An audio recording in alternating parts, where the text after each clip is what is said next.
Hello students, तो welcome to my channel. आज की इस वीडियो में हम आर.एस. अग्रवाल क्लास 8 की चैप्टर फैक्टराइजेशन की एक्सरसाइज 7A का क्वेश्चन नंबर 2 और 3 करेंगे।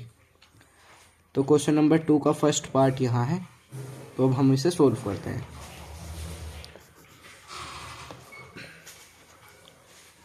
दरअसल फैक्टराइजेशन करने के 4 तरीके होते हैं जो हमें इस क्लास में सिखाए हैं। पहला होता है बाय टेकिंग कॉमन, सेकंड होता है regrouping, third by using identities, fourth होता है मिड टर्म स्प्लिट। तो हमें इस वाली एक्सरसाइज में कॉमन और रीग्रुपिंग करके आंसर्स निकालने हैं और आगे की एक्सरसाइज में यूजिंग आइडेंटिटीज और मिड टर्म स्प्लिट यूज़ करना है। तो अभी जैसे ये है, इसमें हमें कॉमन लेना है। जो हमें दोनों में कॉमन दिख रहा है उसे हम बाहर लिखेंगे और बाकी को डिवाइड कर देंगे उससे और उसे अंदर लिख देंगे।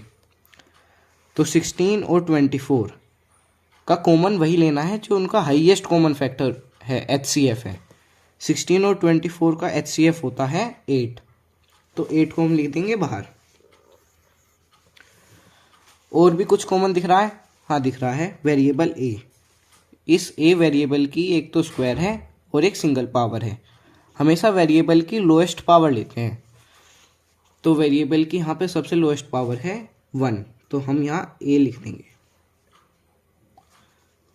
फिर ब्रैकेट अब हम अपना ओपन करेंगे। 8a से 16a स्क्वायर को डिवाइड करा तो बचा 2a, माइनस का साइन लगाएंगे। फिर 8 3 जा 24 और a से a कैंसिल आउट हो गया तो बचा 1, उसे लिखने की जरूरत नहीं है, और ये हुआ b। तो ये आंसर है। अब हम करेंगे second part. 15ab square minus 20a square b। Answer 15 और 20 में हाईएस्ट कॉमन फैक्टर है 5 और दोनों में a और b वेरिएबल हैं, पर हमें लेना वही है जिसकी लोएस्ट पावर है। तो यहाँ पे a की पावर 1 है और यहाँ पे b की पावर 1 है, तो यहाँ a b bracket open.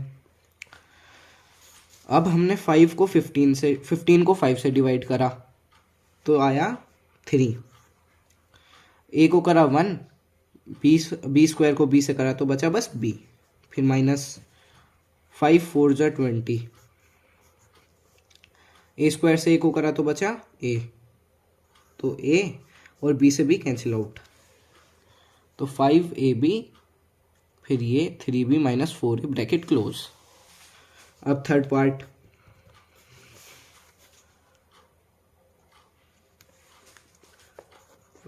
x square y cube minus 21x cube y square. Answer.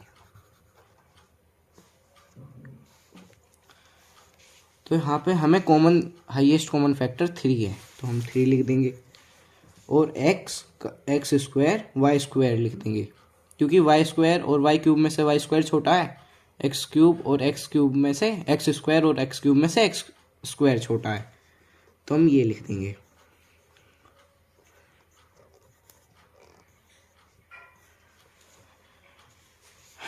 फिर 12 को 3 से डिवाइड करा 4,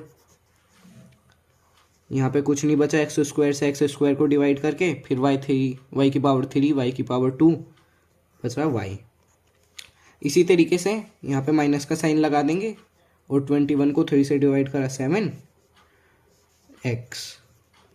ये हमारा आंसर है।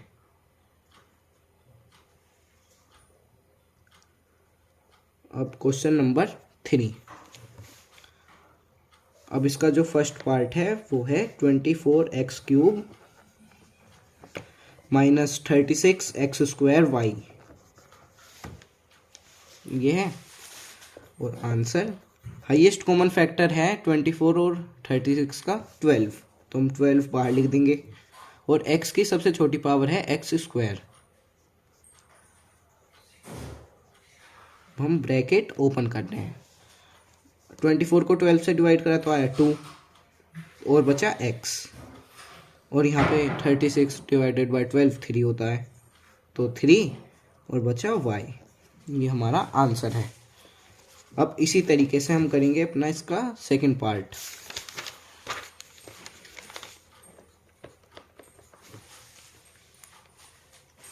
तो सेकंड पार्ट है इसका। अगर आप अब तक वीडियो देख रहे हैं तो एक बार प्लीज़ सब्सक्राइब कर दीजिएगा, उससे मुझे मोटिवेशन मिलता है आगे वीडियो बनाने का। अब ये हमारा सेकंड पार्ट था 10x³ - 15x²। तो आंसर लिख देंगे।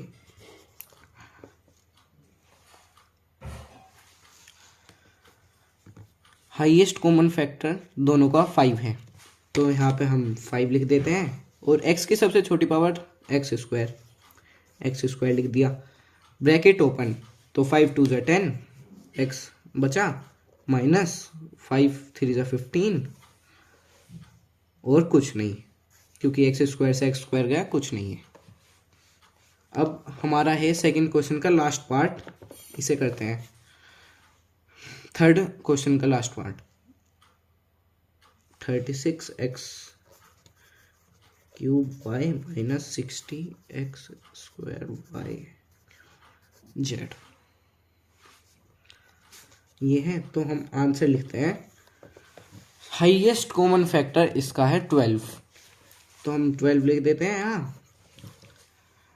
और दोनों में x और y कॉमन है, z नहीं है, तो हम z को अभी छोड़ देंगे। x और y की दोनों की सबसे स्मॉलेस्ट पावर हम यहाँ लिख देंगे। तो यहाँ पे x² और यहाँ पे बचा बस y। और अब ब्रैकेट ओपन करके इसे इन दोनों में से डिवाइड कर देंगे।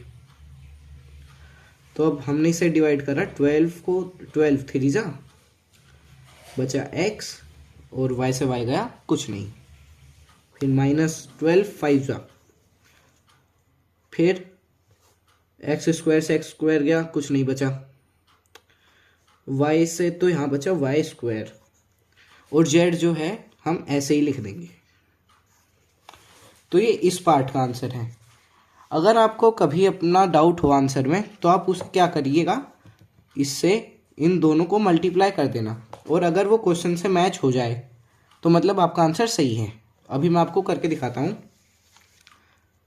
12 को दरअसल कांस्टेंट को कांस्टेंट से, वेरिएबल को वेरिएबल से, तो 12 3 = 36, x की x² में मल्टीप्लाई करी तो पावर 1 से बढ़ जाएगी, तो x³ हो गया। और हम y ऐसे ही लिख देंगे, तो ये आ गया, मैच हो गया। और अगर हम किसी भी पॉजिटिव नंबर की नेगेटिव नंबर में मल्टीप्लाई करते हैं तो आंसर हमेशा नेगेटिव ही आता है। तो सबसे पहले हम नेगेटिव का साइन लगा देंगे कांस्टेंट की कांस्टेंट में, तो 12 5 = 60,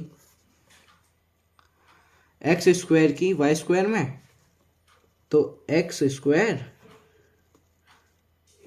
नहीं, x² ऐसे ही लिख देंगे, और y की y² में होगी अब, तो y³ और ये z। सेम वेरिएबल की सेम वेरिएबल से करनी है जब भी पावर बढ़ती है। आपको ये वाला फॉर्मूला तो याद ही होगा, a⁻m इंटू a⁻n, तो हो जाएगी, बेस सेम है और मल्टीप्लाई का साइन है, ये ध्यान रखना हमेशा मल्टीप्लाई के साइन में। तो ये a तो हम ले लेंगे और यहाँ पे ये दोनों पावर ऐड हो जाएगी। तो कुछ ऐसे ही वेरिएबल्स अलजेब्रा के कुछ फॉर्मूलाज होते हैं, उन्हें आप हमेशा ध्यान में रखिएगा, तो कभी आपको प्रॉब्लम नहीं आएगी। Thank you.